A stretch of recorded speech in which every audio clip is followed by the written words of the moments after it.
Hilang sekejap Ustaz. Ni Kak Mazidah. Kak Mazidah gunakan nama Masyita ni ya. Suara Ustaz hilang. Okey, dapat dengar? Okey, sekarang dah Dah ada dengar? balik. Ya. Minta maaf ya kan. Allah.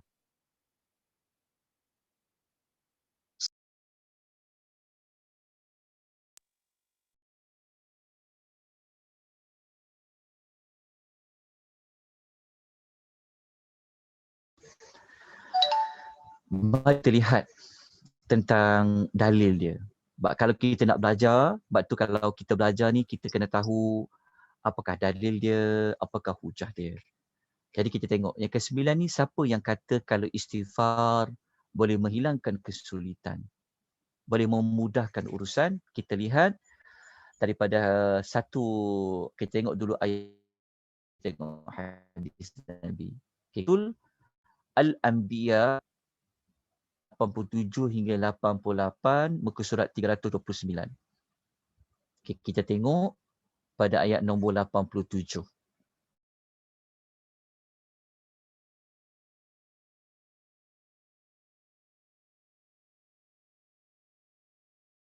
Kan? Nabi Allah Yunus, dia ada kesulitan apa?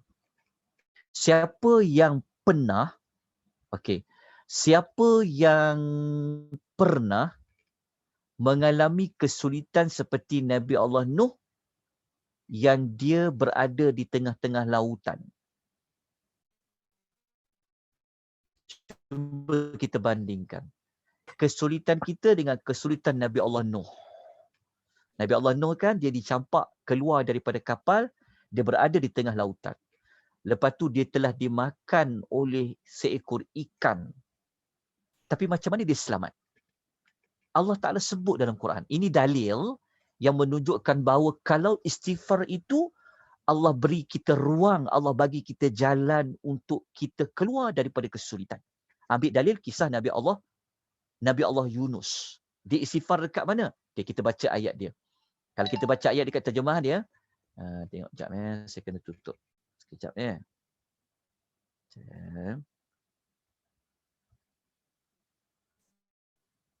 Kita baca ayat dia. Kalau kita baca ayat dia, Allah Ta'ala kata, dan sebutlah peristiwa Dhunnun. Dhunnun Nabi Yunus ketika dia pergi dalam keadaan mughadiban. Ni waktu dia tinggalkan kaum dia. Sebab kaum dia tak nak beriman, dia pergi tempat lain. Lepas tu dia sangka dia tak ada apa-apa masalah lepas tu, tapi Allah berikan dia satu ujian. Ujian dia itulah ujian yang dia dicampakkan terpaksa berada dalam laut, lepas tu masuk dalam perut ikan. Maka Allah kata, dia masuk dalam perut ikan tu, Allah Ta'ala kata dia ada masalah apa? Dia kata, fada fi zulumat. Maka dia menyeru dalam keadaan yang gelap gelita. Perkataan zulumat ni maknanya gelap-gelap. Maknanya Nabi Allah Yunus ni, dia mengalami ujian, kesulitan, dia berada dalam perut ikan yang Tuhan kata dia berada dalam keadaan gelap gelita. Gelap gelita tu maksud apa? Kalau kita tengok dekat nota tu, gelap gelita zulumat itu maksud dia apa? Zulumat ni adalah bilangan banyak bagi gelap-gelap. Yang pertama, dia berada dalam perut ikan. Lepas tu berada pula berada di tengah-tengah lautan, dalam lautan tu gelap. Lepas tu pula waktu malam. Ketika dia berada dalam kegelapan, pertama dia ucap perkataan la ilaha illa anta. Satu. Yang kedua dia bertasbih. Dia kata subhanak. Maaf ni. Kan ada tu. Okey, dia bertasbih. Lepas tu sekejap. Sekejap. Saya nak kena kontrol suara sekejap. Lepas tu dia cakap apa? Dia kata inni kuntu minadh-dhalimin. Dia kata apa? Dia kata sesungguhnya yang ni dia beristighfar sebenarnya. Dekat sini dia beristighfar tapi bentuk istighfar dia dengan dia mengaku bersalah. Dia sebenarnya mengaku bersalah ni pun sebenarnya dia berkaitan dengan istighfar. Walaupun tidak ada ayat yang kata, ya Allah ampunkanlah aku, Tapi kalau ayat yang berbentuk mengaku bersalah, sebenarnya dia pergi kepada istighfar. Sebab tu Nabi Allah Yunus dia kata apa? Inni kuntu minadh zalimin. Dia ulang perkataan ni. La ilaha illa anta subhanak inni kuntu minadh zalimin. Ni dia beristighfar. Dia kata apa? Dia kata sesungguhnya aku daripada orang yang menganiaya diriku. Dia mengaku dia salah, Lepas tu apa jadi? Ayat nombor 88 kata fastajabna lahu wa najjaynahu minal gham. Allah buat apa? Allah Taala dengar doa dia, Allah Taala kabulkan doa dia dan Allah selamatkan dia daripada masalah yang dihadapi. Betul tak? Keluar tak pada kesulitan, dia keluar. Lepas tu Allah bagi tahu dekat kita hujung ni. Tolong ingat ayat hujung. Ayat hujung ni lah Allah Ta'ala bagi tahu pada kita. وَكَذَلِكَ نُنْجِي الْمُؤْمِنِينَ. Allah Ta'ala kata, kami juga akan menyelamatkan orang beriman. Maknanya apa? Maknanya, kalau kita buat macam Nabi Yunus buat, macam itulah orang beriman, Allah Ta'ala akan tolong dia. Maknanya, kalau Nabi Yunus dia berada dalam kesulitan, kita pun kalau berada dalam kegelapan, ada orang rasa dunia hidup dia dah gelap dah. Kalau kita berada dalam kegelapan, maka Allah Ta'ala akan selamatkan kita. Seperti mana Allah menyelamatkan Nabi Allah Yunus. Dengan jalan apa? Istighfar. Dan kalau boleh, amalkan doa yang Nabi Allah Yunus sebut tadi tu. La ilaha illa anta subhanaka inni kuntu minadh zalimin. Yang tu. Tapi sebab kita nak ambil dalil apa? Kita nak ambil dalil menghilangkan kesulitan dengan istighfar. Okey, kita tengok hadis Nabi SAW. Nabi cakap apa? Nabi kata dalam hadis riwayat Ahmad, Ibnu Majah dan Al-Hakim, Nabi cakap, Man aksara minal istighfar. Siapa yang memperbanyakkan istighfar? Ja'alallahu lahu min kulli hammin faraja. Pasti Allah akan menjadikan untuknya kelepasan daripada setiap kesusahan. Wa min kulli dhikin makhraja. Dan Allah Ta'ala akan bagi dia solusi untuk setiap kesempitan dia. Ini hadis Nabi SAW. Nabi cakap, kalau kita dalam kesusahan, nak keluar daripada kesusahan, banyakkan istighfar. Kalau kita berada dalam kesempitan, jalannya adalah banyakkan istighfar. Allah akan bagi solusi-solusinya apa. Jadi, negara kita berada dalam kesulitan tak? Negara kita dunia ni berada dalam kesulitan, iya. Kita dilanda pandemik, betul? Tetapi pernah tak kita, biasa ke kita, rakyat kita ni, dengan bulan Ramadan lagi ada, maka perbanyakkanlah kita beristighfar kepada Allah Subhanahu wa Ta'ala. Saya minta maaf kalau line saya kurang baik sebab hujan, tengah hujan sekarang. Dan sebab itu saya kuatkan juga suara saya. Tapi kita dapat belajar pada petang ini, rupa-rupanya salah satu cara untuk bantu kita keluar daripada kesempitan, kesusahan, ringankan kesulitan yang kita hadapi melalui dengan banyakkan istighfar. Kita dah jumpa banyak kaunselor. Betul tak? Kita jumpa banyak motivator dengar ceramah sana sini nak bagi kita kuat motivasi. Tapi kita terlupa untuk kita merujuk kepada Allah di dalam Al-Quran. Kita terlupa nak merujuk kaunselor yang terbaik adalah Rasulullah sallallahu alaihi wasallam. Jadi moga-moga kita dapat pengajaran pada petang ini pada tajuk kalimat istighfar. Okey, tapi tak habis lagi. Kita ada tinggal lagi 1 dan 2 lagi kelebihan. Okey, kita habis pukul berapa ni Kak Bazida? Sebenarnya Ustaz, Ustaz, kalau Ustaz tengok dekat participant atas nama saya bukan atas nama Mazidah ya, atas nama Kak Mashita ya. Ada problem sikit dengan Okey. phone saya tu. So, Ustaz Okey. Ustaz plan berapa lama? Ikut modul yang Ustaz tu agak-agak berapa kelas, dan it's up to Ustaz actually Kita sampai ke berapa ni sebenarnya? waktu dia. Kita sampai ke berapa petang ni? Kalau ikut Ustaz sampai Kita berapa? sampai 4:30 kan? Ya. Okey. So Ustaz boleh sambung lagi lah Saya kiranya ya. saya ikut pada penganjur lah. Okey. InsyaAllah kita boleh sambung lagi. Sambung lagi Ustaz. Maknanya untuk habiskan lagi tajuk ni kita boleh sambung lagi minggu depan insya-Allah. Perlahan-lahan kita Alright. belajar. Ada video sebenarnya Ustaz. Okey. Jadi kita sambung sedikit lagi. Okey, kita sambung sikit lagi untuk kelebihan dulu ya. Okey, kita mantapkan dengan kelebihan ni. Masukkan dalam hati kita, jangan tinggalkan. Kita pasak dulu dengan kelebihan-kelebihan ni sebab kalau kita tahu kelebihan ni dia membantu kita untuk rajin istighfar. Untuk kita banyak istighfar. Sebab amal ni mudah nak buat.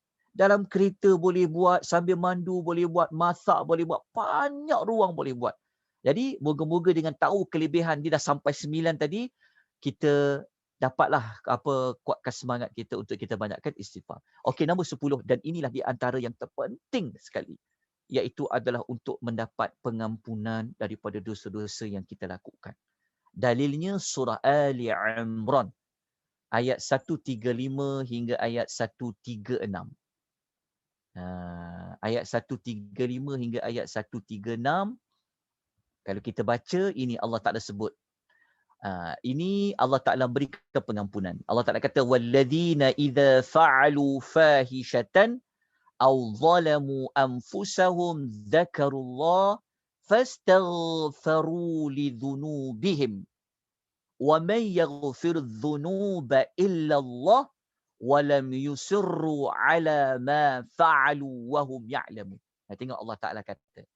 Allah Ta'ala kata, orang apabila dia buat satu perbuatan keji ataupun dia menganiaya dirinya sendiri, mereka cepat-cepat ingat kepada Allah. Okey. Lalu dia minta ampun terhadap dosa-dosa mereka. Okey. Lepas tu Allah Ta'ala kata, memang tak ada yang boleh mengampunkan dosa melainkan Allah. Maksudnya di sini Allah Ta'ala sebut tentang pengampunan dosa. Dan ini ayat berapa ni? Ayat 135. Okey, catat dekat sini. Ayat 135 ni, mula-mula Allah Ta'ala cerita apabila melakukan perbuatan keji ataupun melakukan perbuatan dosa, zalim, lepas tu buat apa? Mereka minta ampun terhadap dosa mereka. Ini step yang kita kena buat. Okey. So, kalau kita dah buat kesalahan, kita ingat itu salah, kita minta ampun kepada Allah melalui jalan istighfar, Allah akan beri apa kepada kita? Baca ni ayat 135. Kena baca ayat 136. Allah buat sambungan dia. Allah Ta'ala kata apa? Ulaika jazaa'uhum maghfiratum min rabbihim. Orang yang bersifat demikian. Orang bersifat demikian ni orang yang sifat apa? Yang tadi itulah. Kalau dia dah buat satu perbuatan keji atau dia menzalimi dirinya sendiri, dia ingat itu salah, ini dosa, dia minta keampunan kepada Allah. Orang yang ada perbuatan macam ni, Allah Ta'ala kata apa? Balasannya ialah keampunan daripada Tuhan mereka. Dapat tak? Okey, dapat ya? Ini dalil dia. Dapat keampunan daripada Tuhan mereka. Tapi dapat ampun saja ke? Cuba sambung lagi. Dan wajannatun tajri min tahtihal anharu khalidina fiha.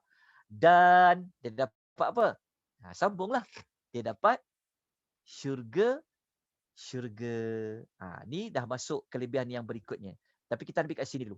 Kelebihan nombor berapa? Kelebihan nombor 10, dapat pengampunan dosa. Dalil dia apa? Ali Imran ayat 135 sampai 136. Muka surat 67 ayat ni kita boleh jumpa. Dah jelas ya? Okey, kita terus yang ke 11. 11 ni. Kenapa saya susun dia ke 11? Ni nombor 10. Sebab kita masuk syurga ni sebenarnya tanpa dosa. Dia sebenarnya, orang masuk syurga ni sebenarnya dosanya telah dibersihkan. Jadi sebelum masuk syurga, dosa kena bersih dulu. Baru boleh masuk syurga. Jadi yang ke-11, inilah nikmat yang terbesar yang kita cari pada Allah, iaitu nak masuk syurga. Jadi dalilnya apa? Kalau kita istighfar banyak minta ampun pada Allah, dalilnya syurga. Kita rujuk ayat 15 dan 16. Ayat ni boleh jumpa dekat muka surat 51, 52. Allah Ta'ala kata apa? Okey, kita kena baca ayat 15 dan ayat nombor 16 ya. Kita pasang ni 16, ni nombor 15. Kita baca dulu ayat nombor 15. Allah Ta'ala beritahu. Ayat 15 ni Allah bagi tahu dulu tentang syurga. Tapi Allah tak bagi tahu amal apa. Ayat 16 baru Allah bagi tahu amal dia amal apa. Tengok ayat ni belah dulu. Allah Ta'ala kata pasal syurga. Kita belajar Al-Quran juga dalam tajuk kita ni. Allah Ta'ala kata apa? Qul a'unabbi'ukum bi khairim min zalikum lilladzina taqaw 'inda rabbihim jannatun tajri min tahtiha al-anharu khalidina fiha wa azwajum mutahharah wa ridwanun minallah wallahu basirun bil ibad. Okay, ayat 15 kita baca dulu. Allah Ta'ala kata apa? Muhammad, engkau bagi tahu kepada mereka. Beritahu apa? Maukah aku sampaikan kepada kamu akan sesuatu yang lebih baik daripada semua yang korang ada? Apa dia? Bagi orang yang bertakwa itu, Allah sediakan bagi mereka beberapa surga. Yang dekat syurga tu ada sungai-sungai mengalir dekat bawah dia. Lepas tu dia duduk kekal dalam syurga tu. Lepas tu dia akan dapat pasangan dia yang suci. Lepas tu dia akan dapat redha Allah. Ada 4 dekat sini. Dekat syurga kita dapat ayat ni. Ayat ni Allah bagi tahu dapat apa?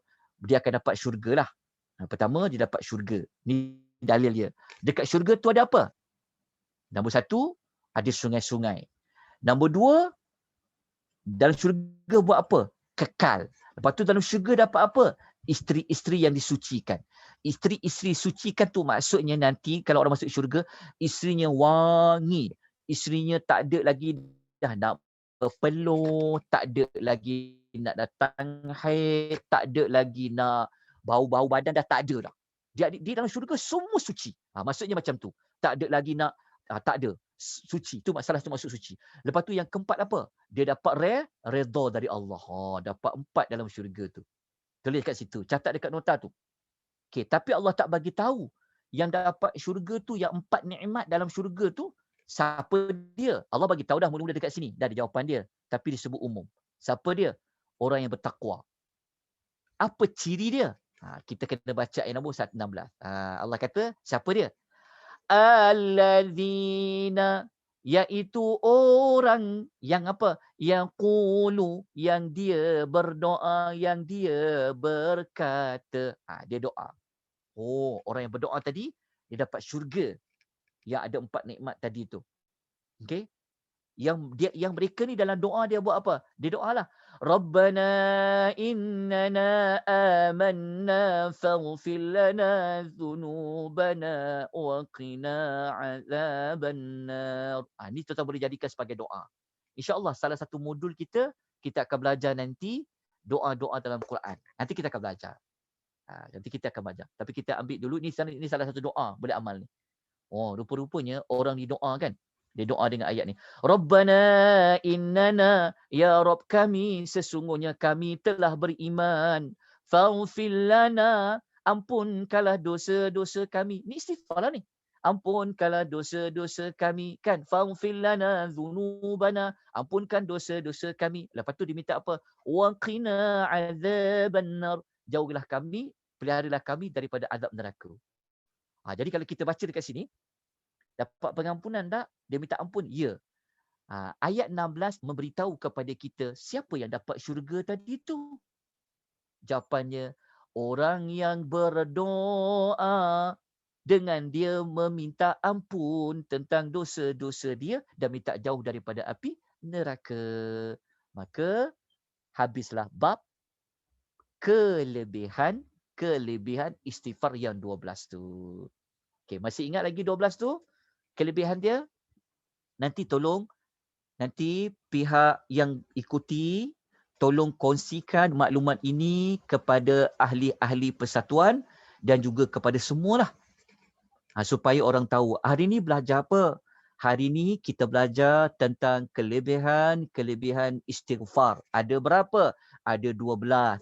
Yang 12 kelebihan ini, setiap satu kelebihan ada sandarannya.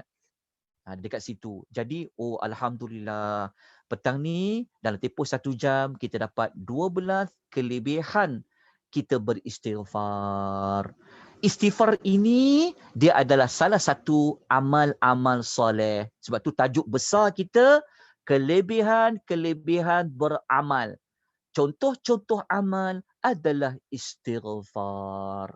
Okey, dah 4:13 minit petang. Okey, kita akan masuk kepada topik yang berikutnya, iaitu macam mana nak istighfar ataupun bentuk-bentuk istighfar. Tapi waktu kita pada hujung, mungkin kita berhenti dulu setakat ini yang dekat sini. Saya buka dulu kalau ada mana-mana soalan.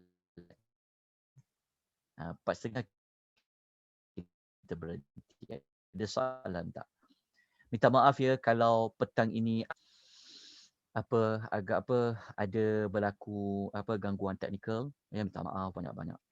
Okey, hujan dan sebagainya. Okey, ada sebarang persoalan pertanyaan?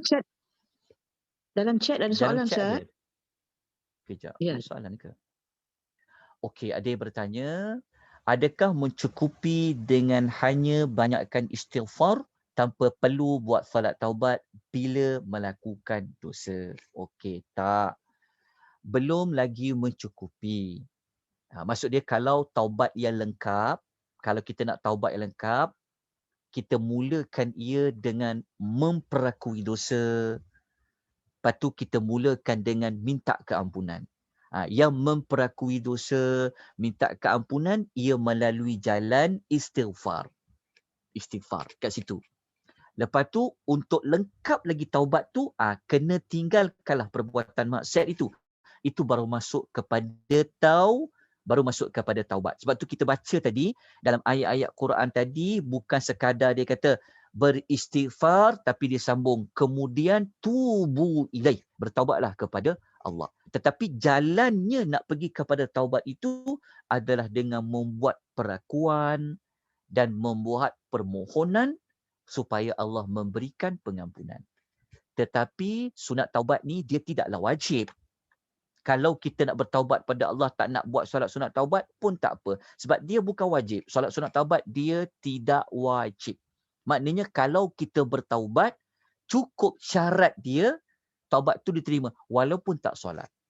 Tetapi kalau kita nak tambahkan lagi cantiknya taubat itu, kita boleh mulakan dengan sedekah, boleh. Memang dia ajar pun. Kerana sedekah dia memadamkan dosa. Itu pun nanti kita akan belajar dekat tajuk kelebihan sedekah.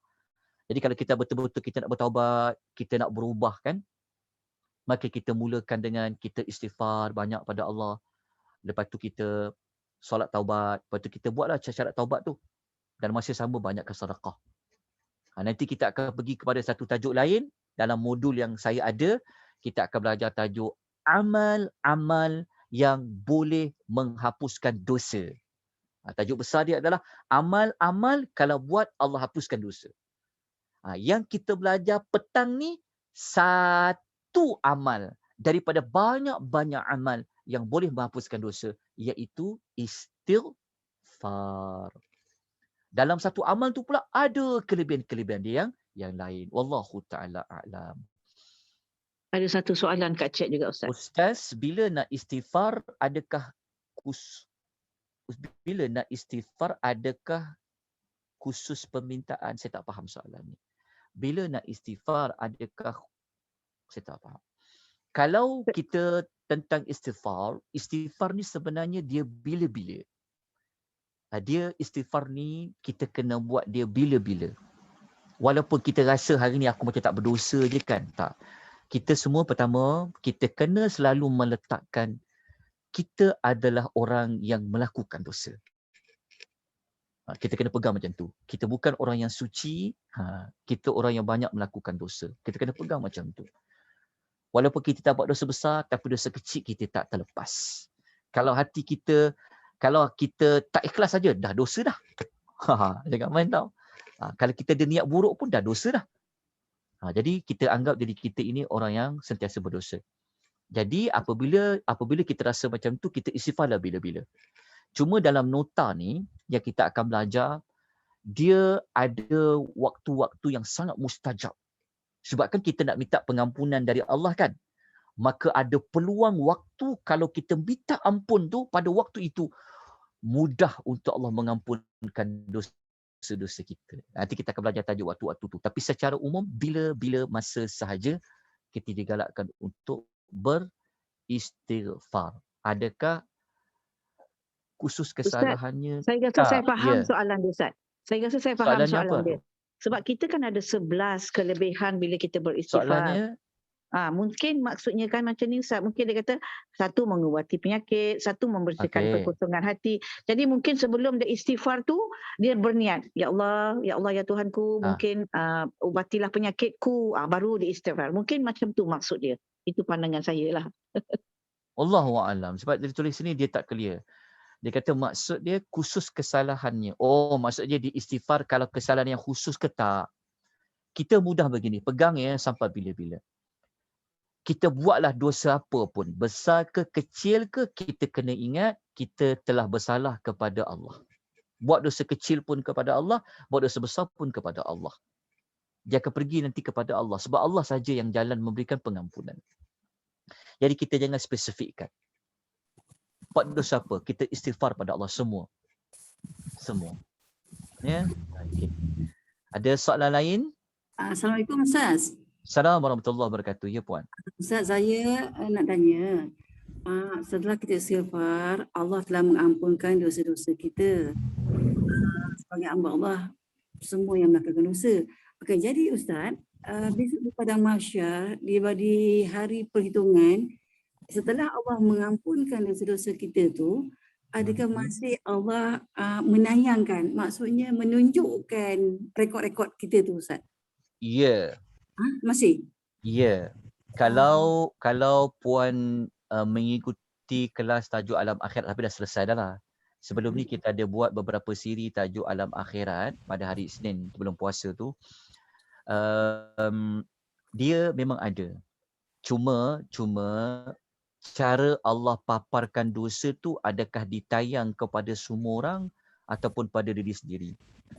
Kalau kita rujuk pada tajuk hadis yang nanti waktu kita dihisab, Allah Ta'ala akan tunjukkan dosa-dosa yang kita buat. Okay. Tapi Allah tidak azab. Kena faham macam tu. Kita istighfar fungsinya untuk menutup dosa. Daripada dosa itu, daripada diazab. Sebab setiap dosa Allah akan azab. Tapi kalau kita istighfar, seolah-olah kita tidak membuat dosa itu sebab kita dah tutup dia dengan istighfar. Tetapi adakah dosa itu masih kita nampak di akhirat? Jawapannya adalah iya. Dan kita tahu pun kita buat apa.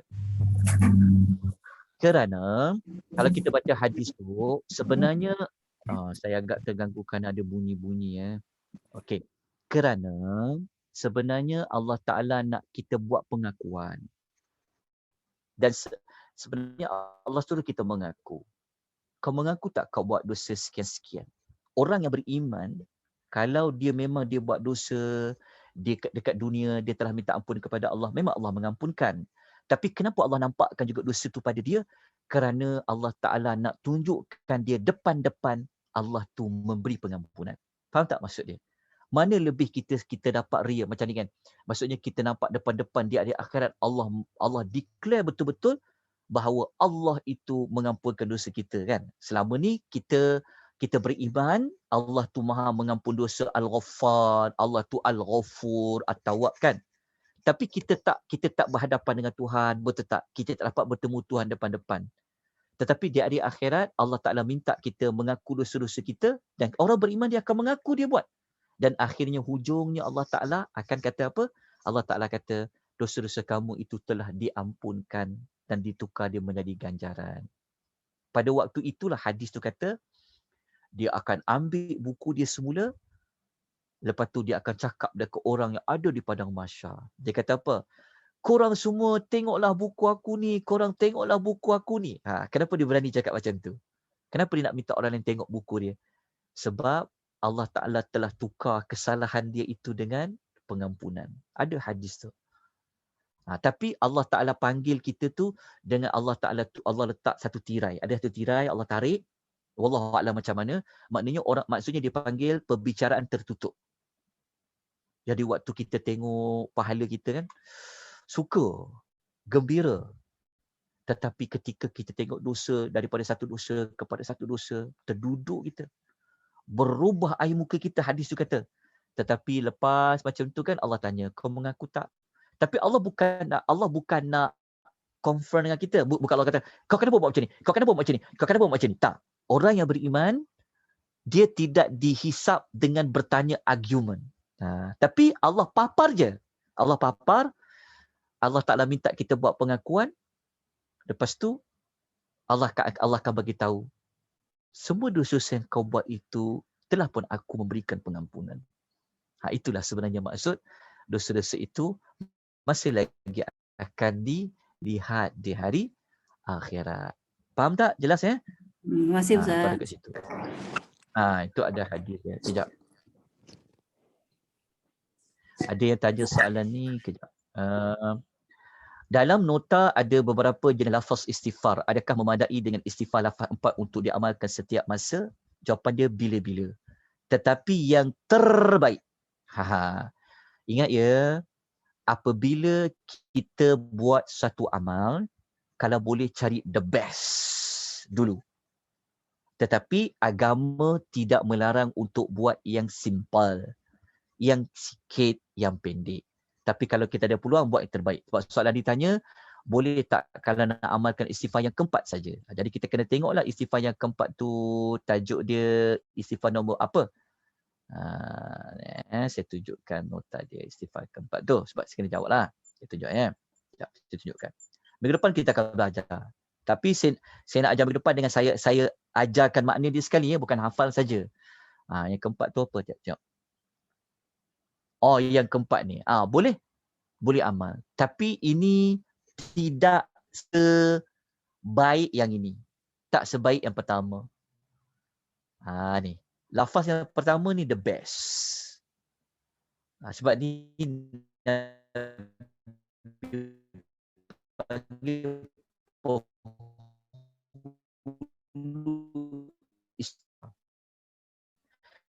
tapi kalau nak amalkan nombor 4 ni boleh. Amal tu depan sikit. Bukan saya cadang. Rasulullah yang cadangkan sebenarnya. Tapi kita kena tahulah kenapa dia jadi penghulu istighfar. Kita tak nak jenis yang hafal-hafal je. Jenis hafal tapi dia tak ada penghayatan. Kenapa dia baca yang tu? Waktu kita kena belajar. Tapi kalau nak amal nombor 4 ni bolehlah. Nombor 4 ni. Nombor 4 ni mungkin tuan-tuan akan bertanya soalan tentang bacaan Hayyal Qayyumah. Dia sebenarnya 2 bacaan.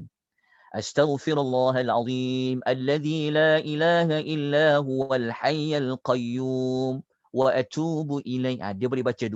Wal hayyul qayyum. Kalau hayyu, ini ke baca qayyumu. Kalau hayya, di sini qayyumah. Dua-dua boleh baca. Ini pun hadis Nabi SAW. Nanti kita akan ajar pada minggu yang berikutnya. InsyaAllah, minggu depan kita akan ajar lafaz-lafaz tu ya. Okey. Kenapa? Kerana kita tak nak hafal je. Kita kena faham. Kenapa Rabbi? Kenapa watuba alayya? Sebab tu kita kena belajar. Ya, okey. Ada soalan tak? Ada soalan. Ustaz, ni Kak Mazidah again ya. Ni saya ni dalam satu phone ni ada 4 orang. Ada salah seorang pada yang pelajar kat sini bertanya. Dia kata ada tak? Dia kata dia pernah dengar ada satu amalan, ada satu doa di mana Allah boleh deletekan daripada rekod tu supaya tidak dipaparkan kesalahan yang dilakukan itu.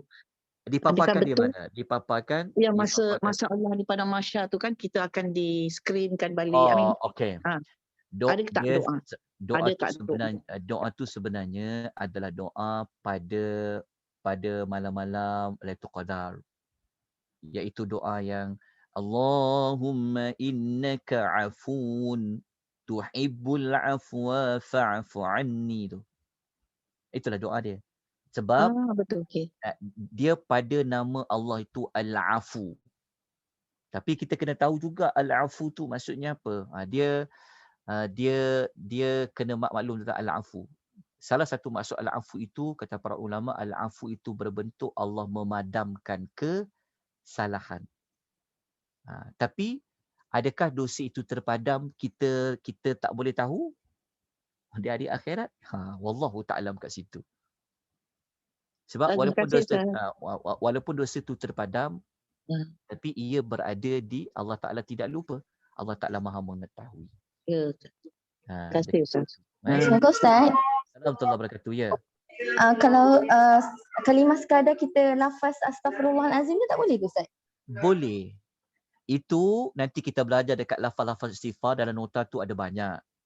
Yang paling pendek astaghfirullah. Astaghfirullah. Itu yang paling pendek.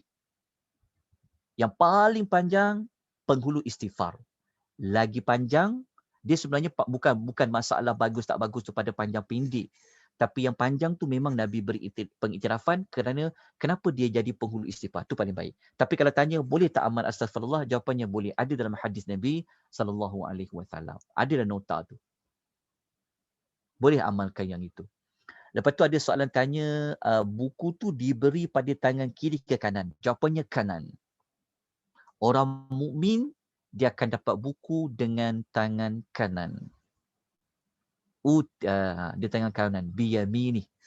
Fasawfa yuhasibu hisaban yasira. Dia dapat dengan tangan kanan. Tapi lepas dia dapat tangan kanan tu,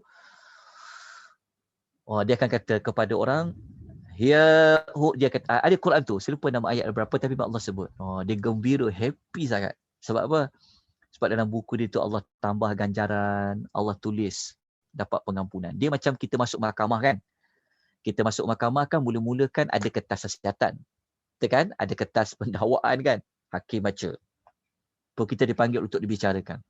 Lepas habis dibicarakan, lepas tu kan hakim dia beri laporan hujung. Betul tak kan? Kan dia bagi laporan kan hujung tadi kan dia akan buat report. Kesimpulan kan. Macam tu lah buku kita. So nanti kita dapat ambil dulu buku, dibentangkan dosa dengan pahala kita. Tapi cara Allah hisap kita tu, kalau orang beriman, bukan Allah Ta'ala tanya satu persatu. Bukan Allah tanya, ni dosa hari bulan ni kau buat apa? Kenapa kau macam tu? Itu kalau orang dapat buku tangan kiri. Tapi Allah sekadar paparkan untuk kita buat pengakuan dan Allah akan sebut depan-depan kita bahawasanya aku telah mengampunkan segala kesalahan kamu. Ya Allah, satu nikmat apabila kita dapatlah pengumuman daripada Allah SWT sebegitu. Satu nikmat yang besar dapat pengampunan dosa. Okey, asal pun dah masuk dah 4:30. Jadi kita berhenti kat sini. Kita jumpa minggu depan insya-Allah. Baik ya. Kita jumpa minggu depan. Kita guna balik nota yang ini untuk sambungan siri yang kedua. Tapi minggu depan kita akan cuba habiskan. Boleh ya insya-Allah.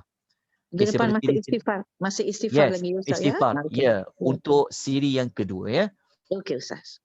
Okey, aku qouli hadza wa astaghfirullahal azim wa billahi taufiq hidayah.